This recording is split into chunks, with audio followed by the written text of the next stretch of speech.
Hi, my name is Samuel Shropshire. I'm an American citizen living in Saudi Arabia. I came here in November 2011, not knowing anything about Islam or the Prophet Muhammad, peace be upon him. Most of what I had heard was extremely negative. In America, our news channels boosted their on-air ratings by regularly sensationalizing breaking news of terrorism. Every 30 minutes, one witnessed horrific scenes of bombings and bloodshed and murder, often one Muslim group fighting against another Muslim group. As killings and beheadings took place, there were always the shouts of Allahu Akbar, Allahu Akbar, God is great. I was invited here to Saudi Arabia by Safi Kaskas to work on what was known as the Q Project. Dr. Kaskas wanted to produce a new, easy-to-read American translation for the next generation of young Americans. Since I could not read or speak Arabic, I wasn't doing any translation work. I was simply invited here to check the English to make certain that this new interpretation of the Quran was easily understood. My work, of course, required that I read the Quran over and over again. Well, as you can imagine, having no knowledge of Islam, I had hundreds and hundreds of questions. I was shocked as I read to find that Jesus, peace be upon him, was often mentioned in the Quran. Jesus was presented as one of the greatest prophets. And even the story of the virgin birth was mentioned there. Many of the miracles that Jesus had done, I found them in the Quran. There were even a couple of Jesus miracles mentioned in the Quran that were not mentioned in the Bible. Evenings were mostly spent alone in a bedroom that had been set up for me in Dr. Safi's office.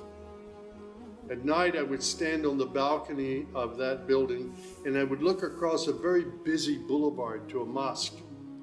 And I would hear the calls to prayer. I would see men and women coming to the mosque and leaving the mosque.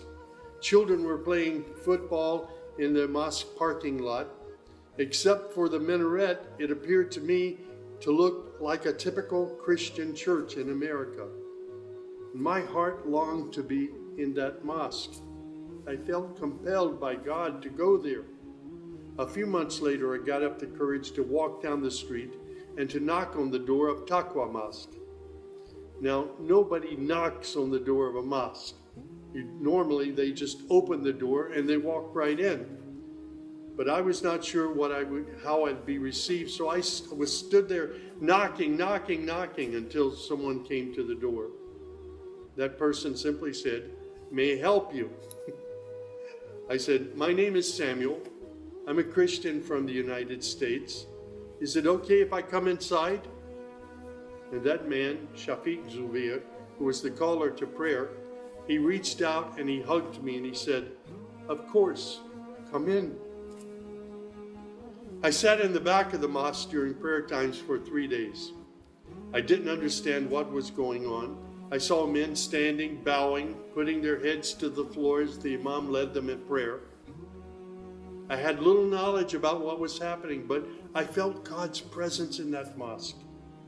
And the men of Taqwa Mosque were so friendly to me. After 3 days, I asked Shafiq if he could teach me the first surah of the Quran, Al-Fatiha. This was a necessary element in praying the 5 daily prayers. I was memorizing sounds, but I didn't know what the sounds meant. So I started comparing them with an English translation I had, and I realized that there was nothing in Al-Fatiha that was inconsistent with Christian teaching. There I read the encouraging words that God was the most merciful, the distributor of mercy and forgiveness. My heart was being strangely touched by the words of the Quran and the love displayed by the men of Taqwa Mosque. Dr. Sadiq Malki would later drive me to the Islamic Education Foundation in Al-Hamra neighborhood of Jeddah, where I said Al-Shahada. According to Islam, we're all equal. There's none above another. There are scholars, but their role is educational. As for the relationship with God, it's personal, it's direct. The faith itself is simple and clear. It's summed up in just 6 points. There is one true God who is unlike any other being. He is neither born nor does he give birth. He has neither spouse nor offspring. Nothing is comparable to him. He's all-powerful. He knows everything perfectly. He is the most merciful. Secondly, a belief in angels who are indeed the servants of God. They obey God's bidding and they do whatever they're commanded to do. They don't have any free choice. Thirdly, there's a belief in divine revelations. Islam acknowledges that God revealed scriptures including the Torah, the Gospel, the Psalms.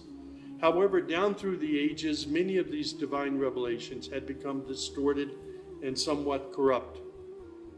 The Quran, which also contains God's revelations, is intact. It hasn't changed from the very beginning. The Quran, which also contains God's revelations, is still intact in its original form. Fourthly, there's a belief that in all earlier prophets and God's messengers, not just Muhammad. They believe in Abraham and Isaac and Moses and Jesus and hundreds of other prophets. They believe that the prophets were the best of mankind. Muslims believe in the last day. That's to say, this includes the belief in all that God and his messenger have told us about what happens after death, including recording of good and bad deeds, the resurrection and the gathering of all creatures, the reckoning that will take place on the great judgment day, the prophet's intercession, as well as heaven and hell. Man's ultimate aim will be to save himself on that day.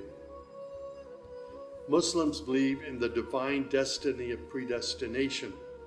Whatever God wills is certain to take place, and what he has not willed will never take place. This present life is a test for man, and man should endeavor to pass this test. These tenets of faith appeared to me entirely consistent with human nature. And then I asked, how can one become a Muslim? My search showed me that one needs to fulfill 5 specific duties, which are called the pillars of Islam. These are: first, a declaration to believe and to say verbally, I witness that there is no other deity other than God, and that Muhammad, along with all the other prophets, is God's messenger. Prayer is an important part of a Muslim's life. Muslims seek to maintain the 5 daily prayers. These are spread out over the day and night.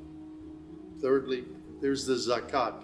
2.5% of one's property is an obligatory charity, provided that one owns more than a certain threshold and holds it for a year. Then there's fasting. Fasting is an important part of the Muslim's life. Muslims fast throughout the month of Ramadan.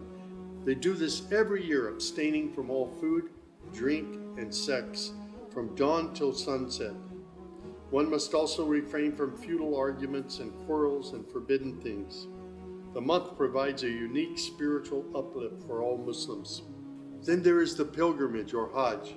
This is performed in Mecca and its surrounding areas. It's a duty to fulfill this pilgrimage once during one's lifetime, provided that one is physically and financially capable of doing so. People often ask me, Sam, how did you become a Muslim? In the church was a library, and in that library were children's books. One of the books my mother got over and over again was called The God of Abraham. In that book were beautiful color photos of camels and deserts. She would read me the story of Abraham, how he was commanded by God to leave his mother and father because they were worshiping idols. She would pause and she would say, Sammy, you always have to pray to the God of Abraham. There is only one true God, the God of Abraham. My commitment to God has been strong and enduring since my younger years. And now I have found absolute peace in Islam, in a faith that I once thought was hostile. I found friendship and hope amongst a fraternity of other Muslim brothers and sisters. I have found a family of believers.